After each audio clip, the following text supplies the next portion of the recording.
محترم قادر حبیب، محرری رادیوی افغانستان آزاد و برنامه تاجیکی رادیو آزادی، خوش آمدید.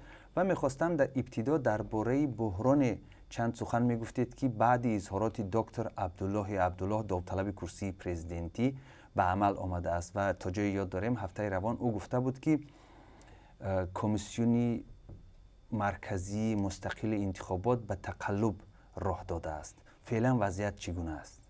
بله، پس از اینکه کمیسیون مستقل انتخابات از سوی نامزد انتخابات ریاست جمهوری در دور دوم انتخابات به تقلب متهم شد، عبدالله در یک کنفرانس خبری در کابل اعلام کرد که همکاری خود را با کمیسیون مستقل انتخابات به حال تعلیق در میاره و ناظران خود را از دفاتر کمیسیون مستقل انتخابات فرا میخوانه و 3 شرط عبدالله مطرح کرد برای اثرگیری همکاری با کمیسیون مستقل انتخابات.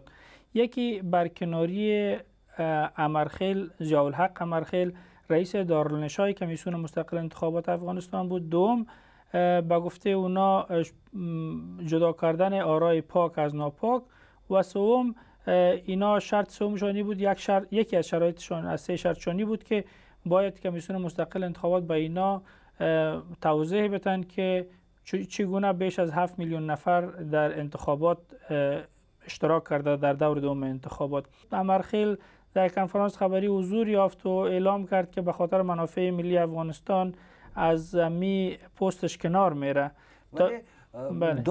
دکتر عبدالله در برابر تنقید کار کمیسیون درخواست نموده بود که نفرهای از سازمان ملل متحد در شمارش رای‌ها اشتراک کنند. آیا این مسئله مطرح است؟ عبدالله پس از اینکه امرخیل کنار رفت اعلام کرد که ما آماده هستیم که این به شکل میتونه که راه را برای بازگشتن ما به پروسه انتخابات باز کنه و حال ملل متحد اینا را گردن آورده و اینا را گفته که خب حال شرط شما پذیرفته شد که یک شرطانی بود که امرخیل استعفا بده، حال شما باید به پروسه برگردین و سایر مقامات بین المللی عکس العمل هایی که وجود داشته اینا از پروسه انتخابات اینا حمایت کردن و گفتن که باید تیم عبدالله و البته اونا مشخص نام نگرفتن و از تیم عبدالله ما گفتن که اشرف غنی و عبدالله اردو باید از پروسه انتخابات حمایت کنن،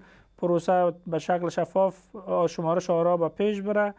آیا وضع امنیتی که به وجود آمده است و جنگ هایی که حالا در جنوب جای دارند به شمارش رای ها و عموما رفتی انتخابات تأثیری نخواهد گذاشت؟ خب کمیسیون مستقل انتخابات افغانستان اعلام کرده که تمام مواد حساس را که در ولایات داشت همش به کمیسیون مستقل انتخابات رسیده. خب به این ترتیب ما میتونیم بگوییم خب نخواهد داشت. تشکر از شما قادر حبیب، محرری رادیوی افغانستان آزاد. تشکر.